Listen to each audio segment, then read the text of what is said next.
নমস্কাৰ সকলোকে পুনৰবাৰ মই নৈতি বিদ্যালয় আপোনালোক সকলোকে স্বাগতম জনাইছোঁ। আজিৰ দিনটো কিনো খালোঁ বলক চাওঁ আহক।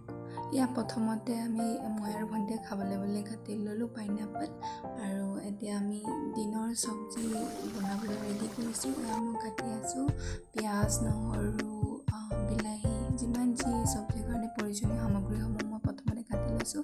এয়া ভণ্টিও আহি গৈছে। এয়া মই মাংসটো এতিয়া ধুই লৈছোঁ।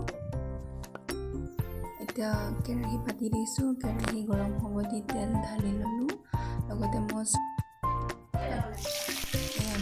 পিঁয়াজটো ভাজি লৈ মাংসটো দি দিলোঁ। অলপ সময়ৰ কাৰণে বন্ধ কৰি ৰাখি মই চব্জিত দিবলগীয়া মছলাসমূহ যোগাৰ কৰাৰ ব্যৱস্থা লাগি গ'লোঁ। সেই মছলা বুলি ইয়াত মই কোনো ধৰণৰ পেকেট জাতীয় মছলা ব্যৱহাৰ কৰা নাই। মই ব্যৱহাৰ কৰিছোঁ কেৱল আদা, নহৰু আৰু কেঁচা জলকীয়া।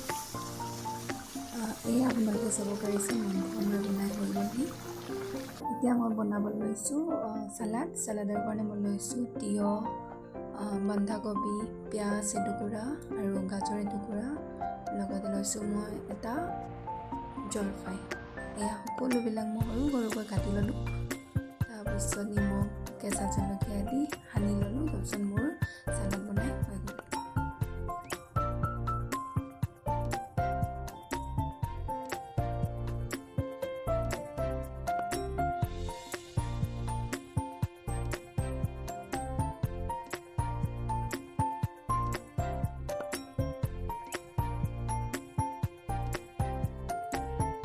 দুপৰীয়া সময়ত মই আৰু ভণ্টিয়ে ছাদৰ ওপৰত ফটোকেইখনমান তুলিবলৈ বুলি আহিছিলোঁ, কিন্তু যিহে ৰ'দ, ফটো তোলাটো দূৰৰে কথা, নামি আহিব লগা হৈ গৈছে।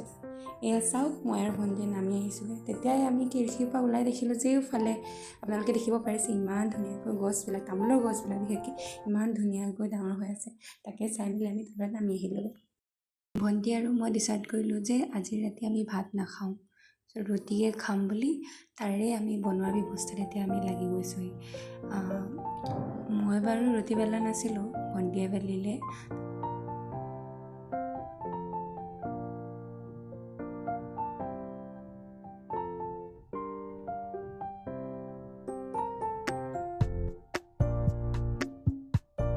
এয়া চাব পাৰে ইমান ধুনীয়া হৈ গ'ল।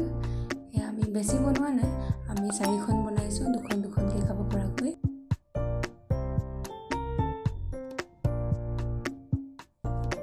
ৰুটিসমূহ বনাই আছোঁ। এয়া আপোনালোকে চাব পাৰে আমাৰ ৰুটিও বনাই হৈ গ'ল। ৰুটিৰ লগত খাবলৈ বুলি আমি বনাইছোঁ আলু আৰু বন্ধাকবি ভাজি, লগতে আজি দিনৰ মাংস চব্জিও বনাইছিলে তাকো দিলোঁ। এয়া চাব পাৰে আমি চালাড বনাইছোঁ লগতে, আৰু এয়া আমাৰ ভাজি, আৰু লগতে আমাৰ আছে ভোট জলকীয়া আচাৰ।